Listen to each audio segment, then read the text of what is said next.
Hello friends, आज के हम इस वीडियो में जो है छंद पढ़ेंगे। तो छंद क्या होता है और जो है इसकी परिभाषा, इसके अंग, इसके प्रकार और जो है हमको ये पढ़ना है कि जो है ब्लूप्रिंट में हमारे यही चार दिए हैं जो पिछले साल दिए थे: सोरठा, कवित्त, सवैया और रुबाइया।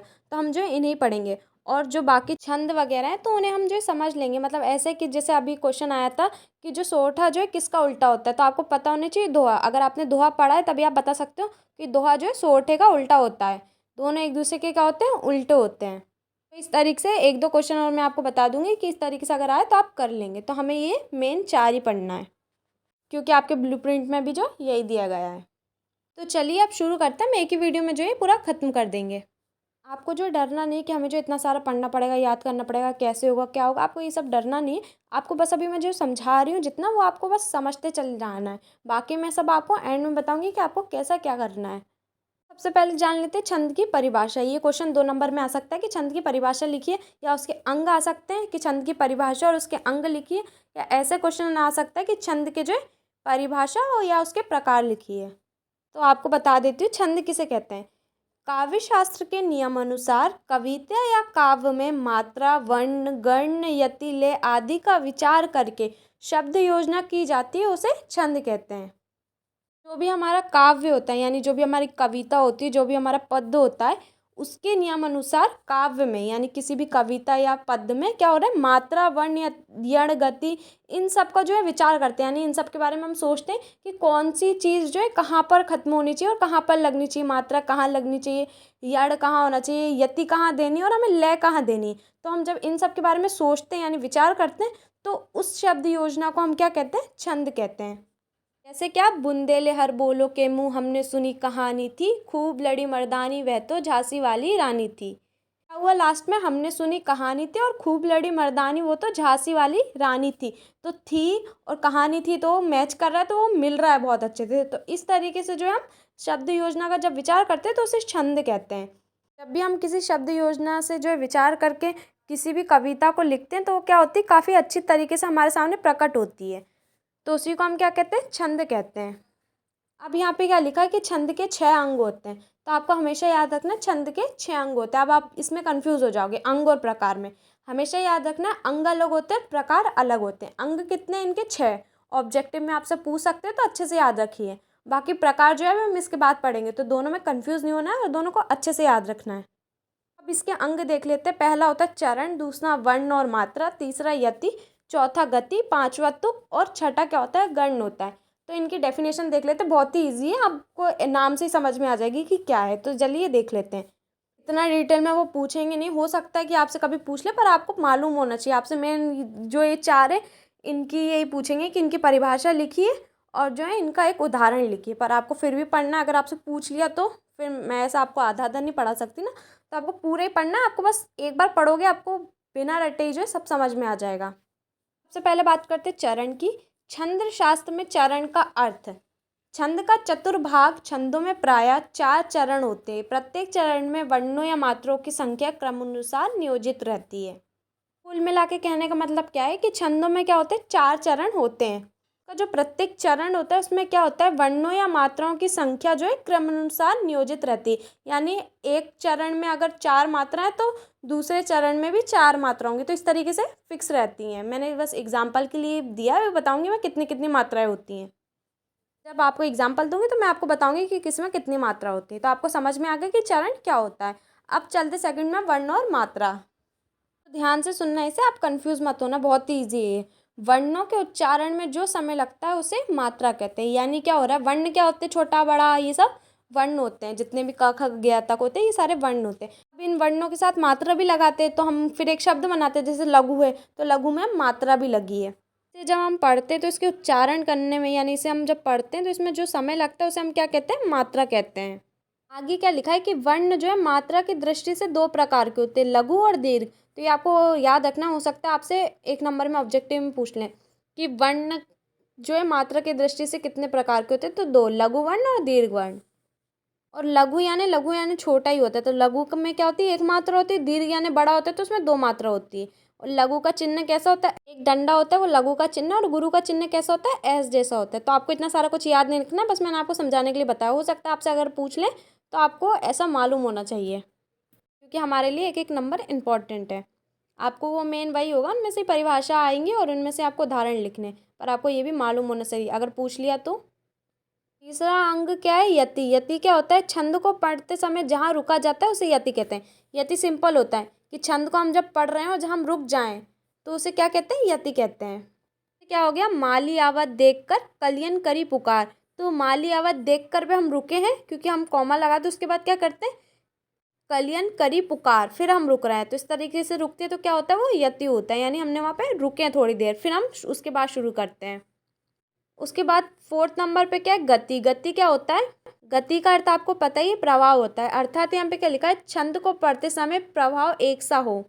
मात्रिक छंदों के लिए इसका विशेष महत्व है। इसका मतलब क्या है कि अगर आपकी गति उतनी स्पीड से अगर आप बोल रहे हो वो चीज़, तो ऐसा ना हो किसी में आप धीरे बोल रहे हो किसी में कम, यानी वो जो छंद आप पढ़ रहे हो वो उसकी लय जो है एक जैसी होनी चाहिए, उसकी लय की स्पीड एक जैसी होनी चाहिए।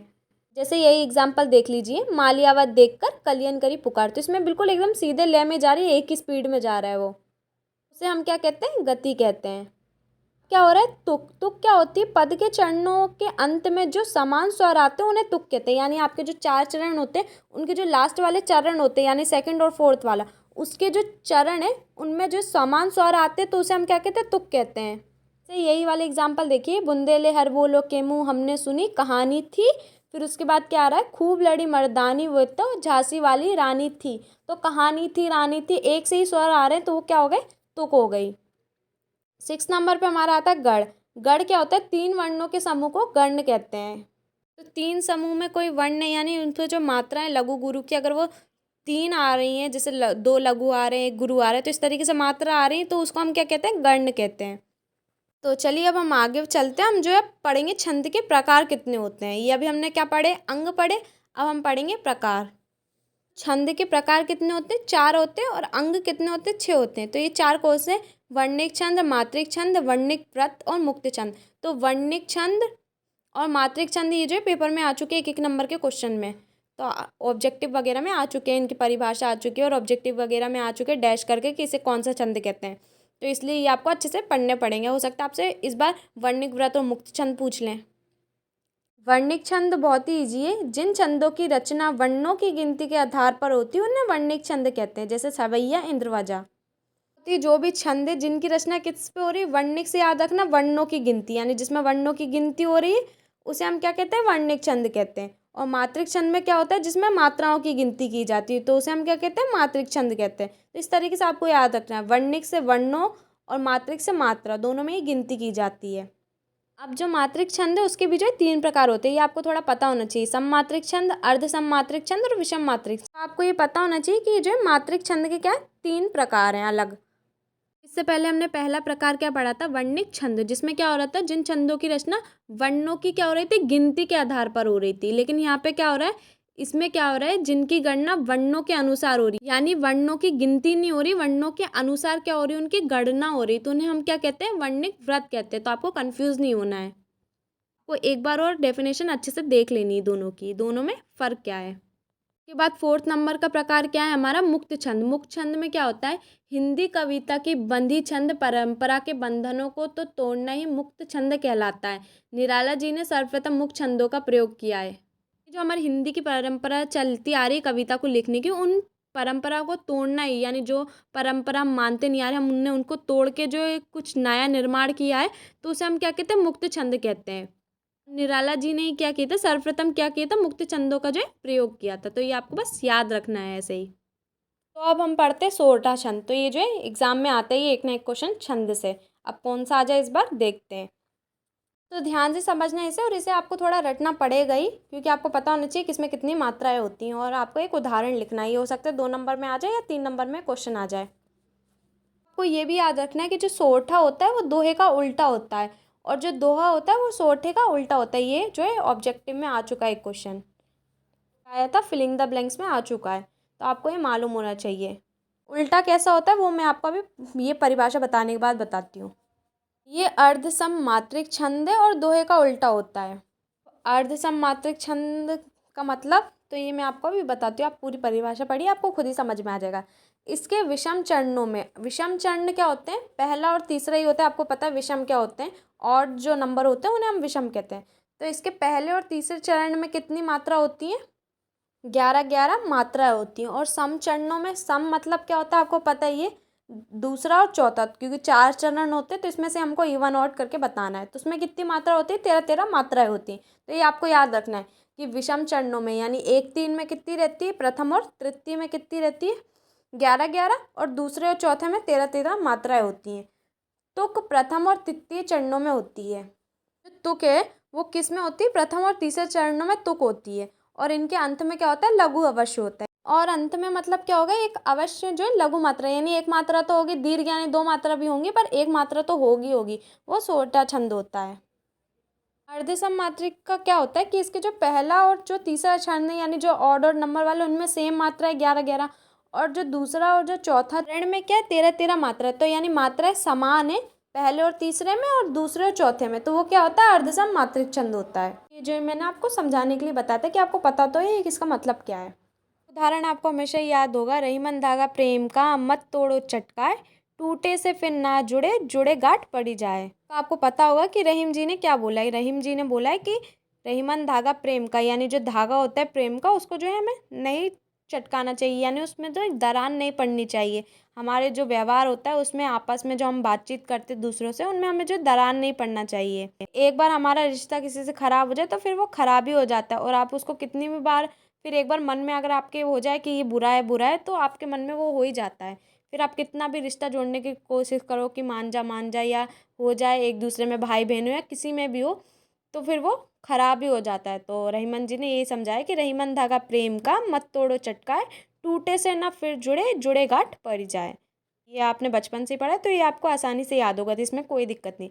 तो आपको इसके साथ इसका एक उदाहरण याद करना है। अब हम बढ़ते हैं हमारे अगले में, चलते रुबाई छंद। तो ये जो है पिछले साल ही ऐड हुआ था, तो हम इसे पढ़ लेते हैं। रुबाई उर्दू और फारसी का एक छंद लेखन या लेखन शैली है। भाषा है उर्दू और फारसी, उनका क्या है, एक छंद लेखन है, यानी वो एक लेखन है। जिसमें क्या होती है, इसमें भी क्या होती है, 4 पंक्तियाँ होती है जिसे सम में होती है। इसकी पहली, दूसरी और चौथी पंक्ति में तुक मिलाया जाता है। यानी इसमें क्या होता है, इस पहली, दूसरी और चौथी, तीसरी नहीं है, आपको ध्यान रखना है। तो इनमें क्या होता है, काफिया मिलाया जाता है। तुक, तुक यानी अभी मैंने आपको बताया कि लास्ट में जो है सब सेम सेम आने चाहिए अंत में उसके, तो वो मिलाया जाता है, उसे हम उर्दू में क्या बोलते हैं, काफिया। तथा तीसरी पंक्ति स्वच्छंद होती है, यानी जो तीसरी पंक्ति होती है, तीसरी जो लाइन होती है वो स्वच्छंद होती है, उसमें ऐसा कोई रूल नहीं होता, आप अपने हिसाब से कर सकते हो।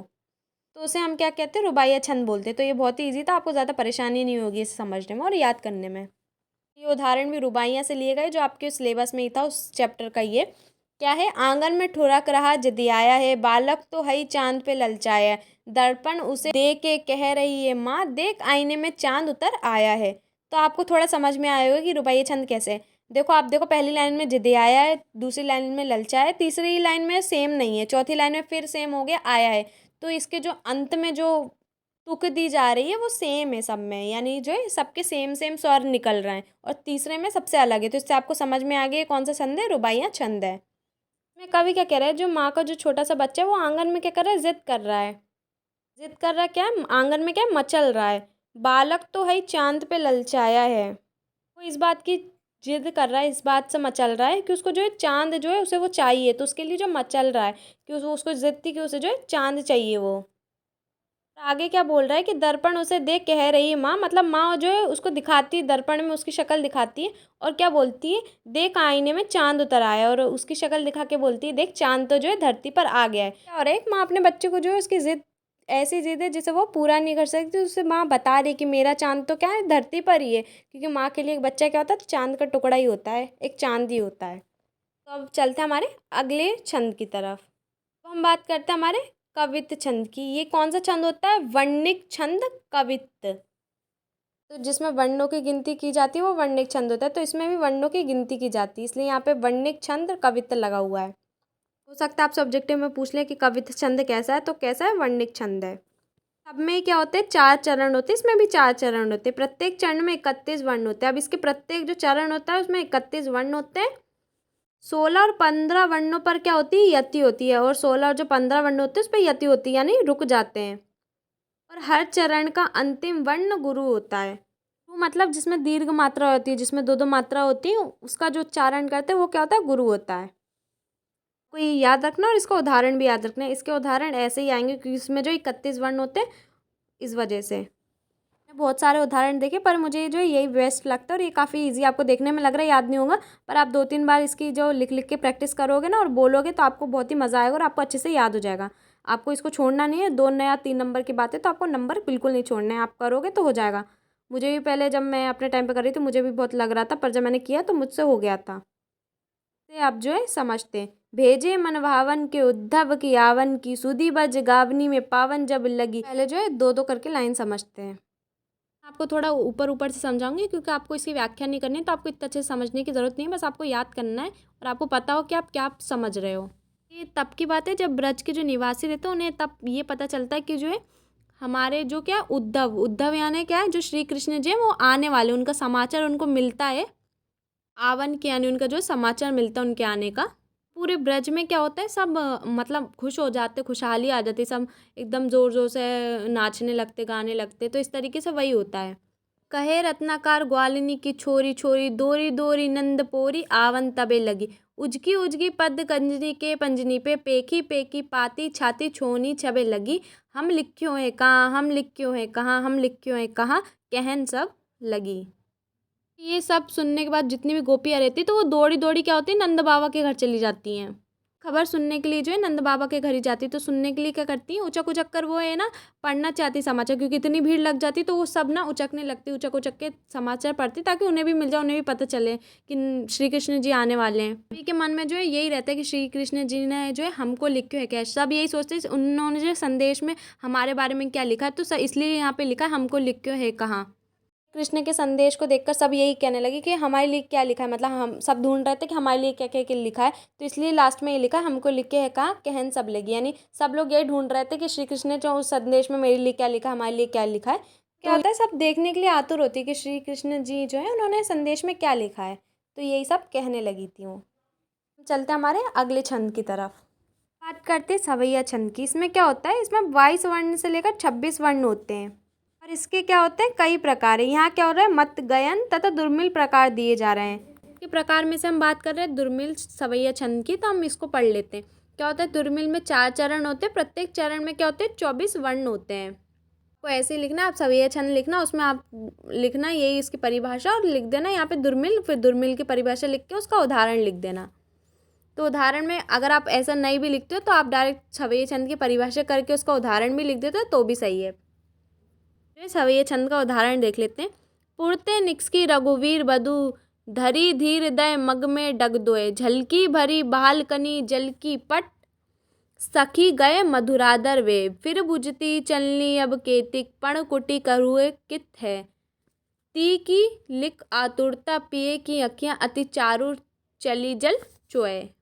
कि जो है आपको थोड़ी प्रैक्टिस करनी पड़ेगी, तब आपको जो है अच्छे से आ जाएगा। आप 2-3 बार प्रैक्टिस करोगे, आपको लिखने की प्रैक्टिस करनी है एक एक 2-2 लाइन की, तो आप अच्छे से लिख लोगे। ये आपको सब में ही अप्लाई करना है क्योंकि इनके जो उदाहरण बड़े बड़े हैं और ये आपको करना है, ये आता है पेपर में। इस उदाहरण में कब की बात है कि जब जो सीता जी हैं तो वो क्या है, रघुवीर वधु यानी राम जी की जो है धर्म पत्नी है।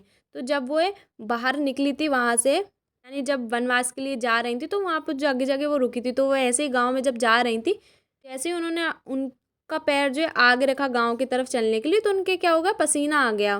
क्या हुआ, सीता जी काफ़ी कोमल थी तो उनके जो ये होठ उनके सूखने लगे, क्योंकि वो बिल्कुल भी ऐसे नहीं थी, वो एकदम फूलों के समान कोमल थी। और जब उन्हें वनवास के लिए इस तरीके से जाना पड़ा तो उनके साथ ऐसा ऐसा हुआ था। मैं आपको एक एक शब्द डिटेल में इसलिए नहीं बता रही क्योंकि आपको उदाहरण बस याद ही करना, तो आपको इतना ही समझ में आ जाएगा, तो आप इसको ऐसे ही याद कर लोगे। वो आगे चलती तो हे प्यारे, वो अपने प्यारे यानी जो है राम जी से पूछती हैं कि अब जो है कितनी दूर और चलना है। क्या बोलती हैं कि पड़ कुटी यानी जो कुटिया रहती है वो कहाँ पर चल के जो है आप आगे बनाओगे, इसलिए वहाँ पे क्वेश्चन मार्क लगा है। वो पूछती हैं कि जो पड़ कुटी बनाओगे आप वो कहाँ बनाओगे, क्योंकि वो इतनी थक जाती हैं। वो क्या होता है, सीता जी को बहुत कुछ झेलना पड़ता है वनवास के समय में, तो वही चीज़ यहाँ पे बताई गई है। तो ये सब जब राम जी सुनते तो उनको भी काफ़ी दुख होता है, क्योंकि सीता जी काफ़ी कोमल महलों में रही हैं हमेशा ही, तो उनकी आंखों से भी ये सब देखकर क्या होता है, उनकी जो पिए की आँखें यानी जो राम जी, उनको ये सब सुन के भी क्या होता है, उनकी इतनी देखते हैं वो इतना सहनशील है सीता जी, और वो जिस व्याकुलता से पूछती, तो ये सब देखकर क्या होता है कि उनकी पिए की अँखियाँ यानी राम जी की जो सुंदर अँखियाँ होती हैं, उससे क्या होता है, आँसू प्रभाव हो जाते हैं, यानी जो है आँसू बहने लगते हैं। उनको भी ये सब देख के जो उनके आँखों में आँसू आ जाता है, आँसू बहने लगते हैं। तो यही बात जो है इस दोहे में बताई है। तो आपने देखा इस तरीके से हमने जो ये सब जो है पढ़ लिया है, तो यही हमारा छंद पूरा कवर हो गया। अब कुछ भी आए तो आप आसानी से कर लोगे छंद से। वो ऑब्जेक्टिव आए या कुछ भी आए, मैंने आपको सब बताया, आपको क्या-क्या याद रखना है, क्या-क्या नहीं, यही रखना है। मैंने बीच-बीच में आपको सब बताया है। और आपको जो है हमेशा इनकी परिभाषा याद रखनी है और एक उदाहरण याद रखना है, क्योंकि ये क्वेश्चन आता ही है। इसलिए मैंने आपको छोटी-छोटी चीज़ें भी बताई, क्योंकि हो सकता है ऑब्जेक्टिव में आपसे पूछ ले, और अगर आपने ऊपर-ऊपर का पढ़ा तो आप अंदर की डिटेल में ऑब्जेक्टिव नहीं कर पाएँगे। तो इसी के साथ हमने जो है छंद पूरा कवर कर लिया है। तो इसी के साथ मिलते हैं नेक्स्ट वीडियो में। Thanks for watching.